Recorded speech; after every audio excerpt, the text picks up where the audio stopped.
Richard Norlaند, the U.S. Special Envoy to Libya, and thank you for the opportunity to have an engagement with the press today. رتشارد المبعوث الخاص من السفارة الأمريكية، سفير السفارة الأمريكية، وأنا سعيد بأن أحضر بهذه الفرصة القدومي إلى ليبيا.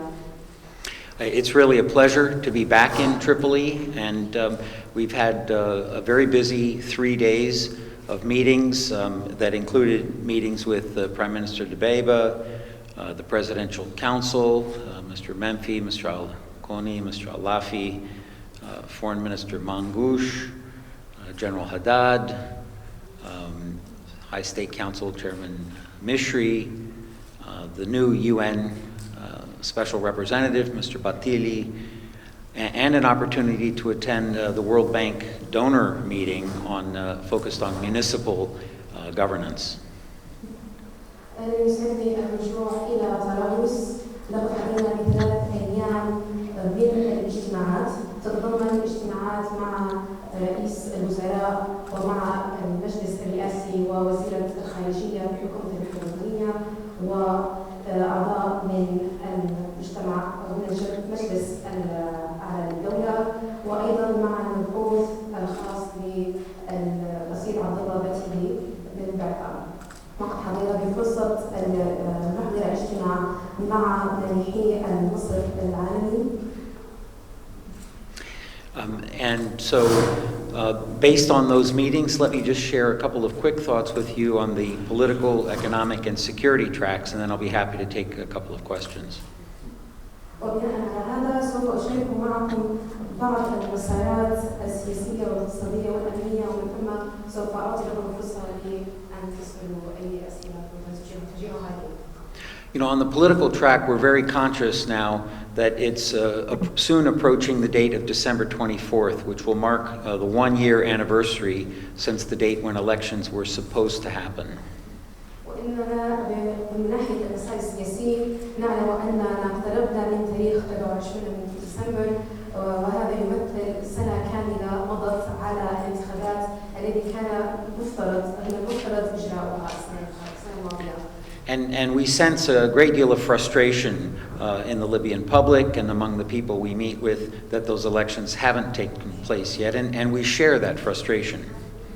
وإننا نشعر بالإحباط الذي يحس به أو الذي يشعر به الشعب الليبي، وإننا نشاركهم بهذا الشعور لعدم حدوث الانتخابات. And so we see a moment that is fast approaching where it's going to be really important for the discussions between the House of Representatives and High State Council on a constitutional basis to produce a successful outcome. ونعلم أن الموعد قد اقترب لاجتماع أعضاء البرلمان والمجلس الأعلى للدولة لمناقشة الأساس الدستوري. Because the constitutional basis is the key to unlocking the electoral process. لأن الأساس الدستوري يمثل المفتاح لحل مشكلة الانتخابات. So we're going to continue and intensify our engagement with the key actors to try to help them produce that successful outcome. ولذلك سوف نستمر في التركيز على الفاعلين الأساسيين الذين يستطيعون مساعدة إعطاء ناتج لهذه الانتخابات أن تحدث. And our visit to the HNAC here today and a very good meeting with Dr. Imad Al-Saya was also a confirmation that technically Libya is ready to produce elections. It's the question of political will now. وبزيارتنا إلى المفوضية الوطنية العليا للانتخابات اليوم سعدت جدا بمقابلة الدكتور عماد السايح، والذي أكد لنا استعداد المفوضية لإجراء الانتخابات، إن الأمر يعتمد فقط على الوضع السياسي. The talks we had on the economic track were also extremely important in our opinion. والنقاشات التي تدور حول المسألة الاقتصادية كانت بذات الأهمية. Because Libya has resumed oil production, every day now something between $100 and $150 million is accumulating in the way of oil revenues in Libya's bank account. وهذا لأن إنتاج النفط في ليبيا كل يوم يتراوح ما بين 100 إلى 150 مليون دولار يتجمع في عائدات النفط في حسابهم في ليبيا. And we're seeing greater interest than ever in trying to come up with a mechanism whereby Libyans can agree on how that money should be spent and how to have an accountability and oversight mechanism for transparent management of those funds. وإننا نرى أن يجب أن تكون هنالك آلية حيث يتفق الليبيون على كيف يجب إنفاق هذه العائدات لأجل مصلحة الشعب الليبي، وأيضا فيما يتعلق بآلية خاصة بالمساءلة وبالرقابة ضمن الشفافية.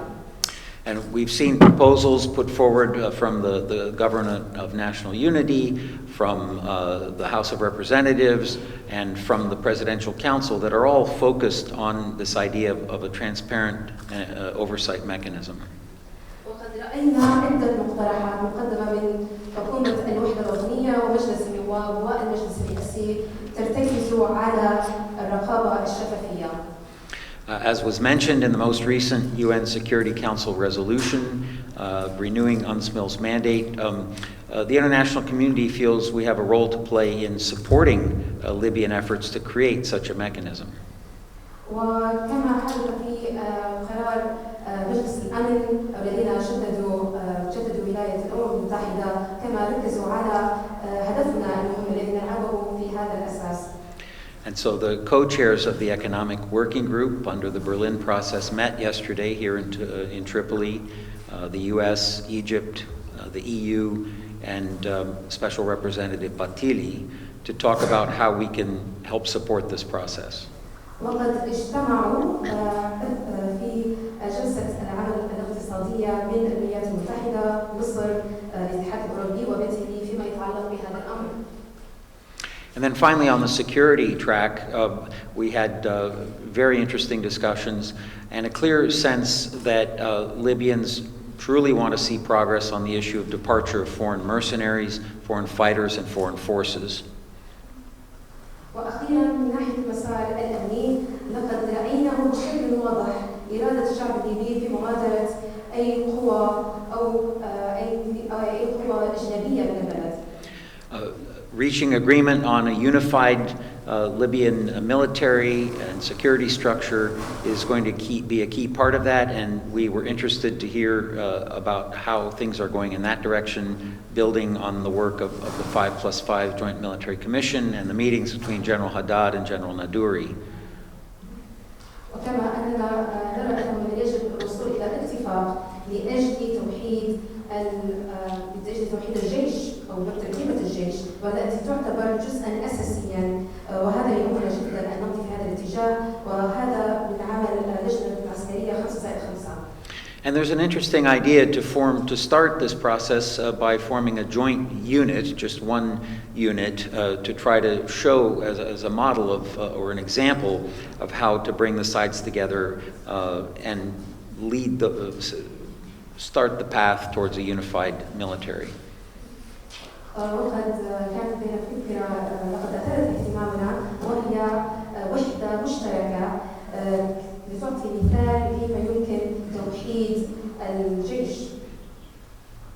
So again, we're really delighted to have this opportunity to be back in Tripoli, and as always, our focus is on how we can set the conditions for resuming the work of our embassy in Tripoli, to have a permanent diplomatic presence on the ground, and to be able to get not just to Tripoli, but to Benghazi and Sabha and Murzouk and throughout the country. وكما يسعدني هذه الفرصة مرة أخرى أود الإعلان عنها وجودنا في طرابلس، والآن نركز على كيفية إعادة فتح السفارة الأمريكية لكي يكون لنا وجود دبلوماسي دائم إن كان في طرابلس أو بنغازي أو في الجنوب. So again, thanks for so much interest in being here, and I'm happy to take a couple of questions. أشكركم على اهتمامكم ويسرني تلقي أسئلتكم.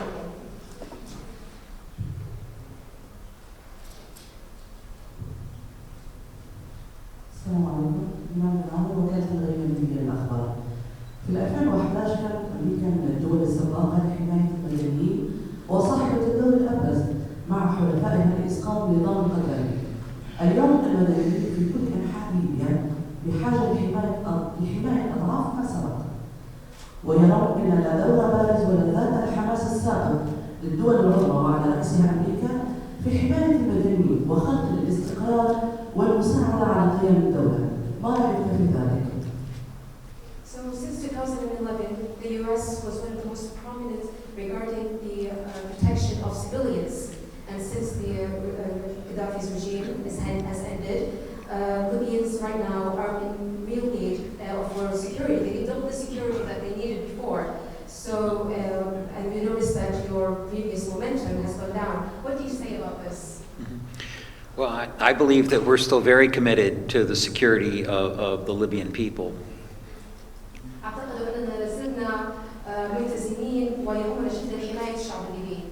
And when we hear about information that emerges periodically about the atrocities committed in places like Tarhuna, we're outraged by that, and we support every effort to investigate those crimes and hold people accountable.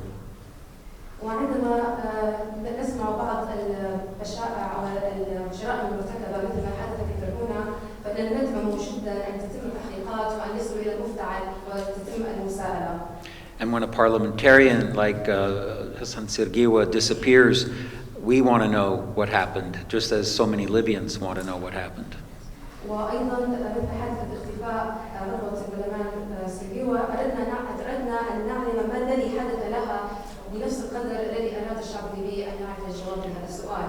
But on a broader level, the solution to security in Libya is a unified security structure, military and police structure, operating under an elected democratic government. ولكن على نطاق أوسع أن الحل لأمن ليبيا هو أن يوجد قوة عسكرية موحدة، قوة في الشرطة موحدة، وأن تكون تحت قادة كما انتخابية. So all of our engagement with Libyan partners, with the international community, through the United Nations is aimed at achieving that goal. ونحاول أن ننجز هذا الهدف من خلال انخراطنا كشركاء ليبيا وشركاء الشركاء الدوليين من اليونان، أن نحاول أن نصل حل